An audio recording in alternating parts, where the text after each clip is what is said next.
ঘরোয়া উপকরণ দিয়েই খুব সহজেই ভীষণ মজাদার একটি চিকেন নুডলস স্যুপের রেসিপি আপনাদের সাথে আজকে শেয়ার করব।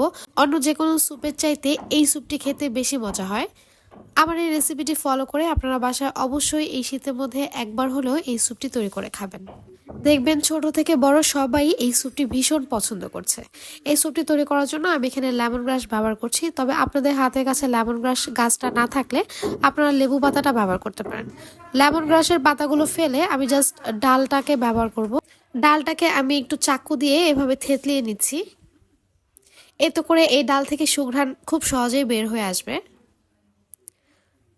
ডালটাকে এভাবে থেতলিয়ে আমি এটাকে 3 টুকরা করে কেটে নেব।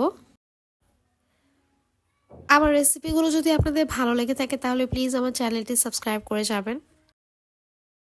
একটি কড়াইতে আমি 2 চা চামচ পরিমাণ খাঁটি গাওয়া ঘি দিয়ে দিচ্ছি। আপনারা ঘিয়ের বদলে বাটারটাও ব্যবহার করতে পারেন।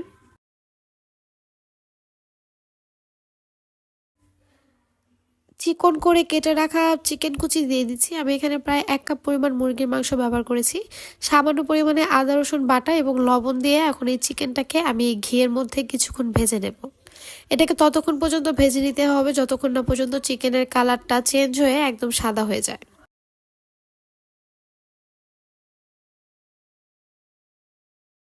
চিকেনের কালারটা চেঞ্জ হয়ে আসলে আমি এখানে সামান্য পরিমাণে চিলি ফ্লেক্স এবং সামান্য পরিমাণে সাদা গোলমরিচ গুঁড়ো ব্যবহার করছি।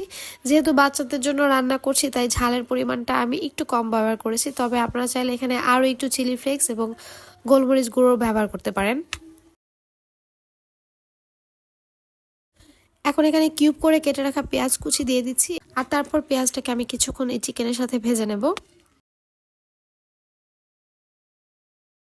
এখন এখানে অ্যাড করব ম্যাগি চিকেন স্টক। এটা সচরাচর সব দোকানেই পাওয়া যায়।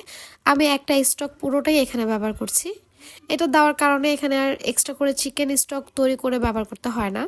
এরপর আমি এখানে গাজর কুচি দিয়ে দিচ্ছি। এখন গাজরটাকে আমি কিছুক্ষণ একটু ভেজে নেব।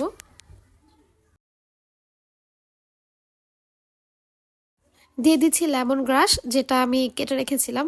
এ পর্যায়ে লেমন গ্রাস না থাকলে আপনারা লেবু পাতাটা ব্যবহার করবেন।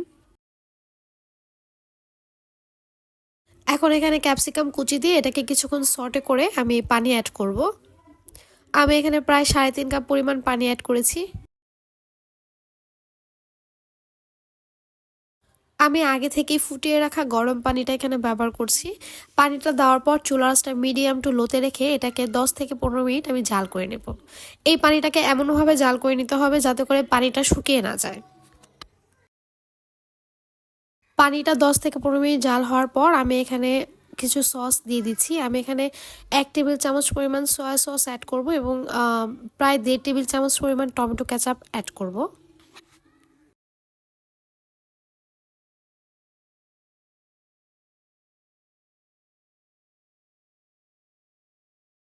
এখন এখানে নুডলস ব্যবহার করছি। নুডলসের পরিমাণটা একটু কম দিতে হবে।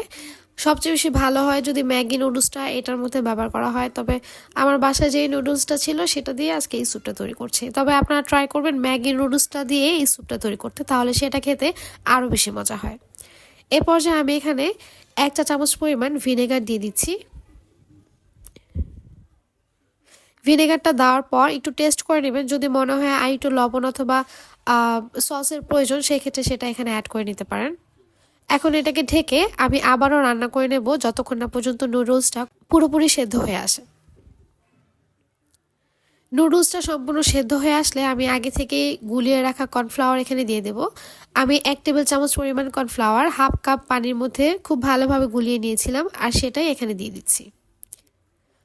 কর্নফ্লাওয়ারটা দেওয়ার পর অপেক্ষা করতে হবে যতক্ষণ না পর্যন্ত ভালোভাবে একটা বলক চলে আসে।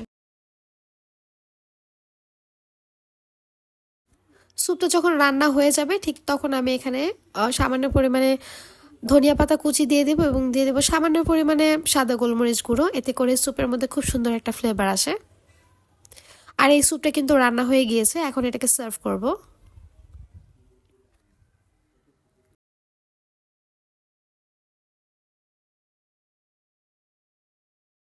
যেহেতু নুডলস চিকেন স্যুপ তৈরি করেছি এই জন্য আমি এটাকে সেদ্ধ ডিম দিয়ে সার্ভ করছি। সেদ্ধ ডিম দিয়ে এই স্যুপটি খেতে কিন্তু খুবই মজা হয়। আশা করছি রেসিপিটি আপনাদের সবার খুব ভালো লেগেছে। রেসিপিটি ভালো লেগে থাকলে অবশ্যই আমাকে কমেন্ট করে জানাবেন এবং আমার চ্যানেলটি সাবস্ক্রাইব করে আমার পাশে থাকবেন।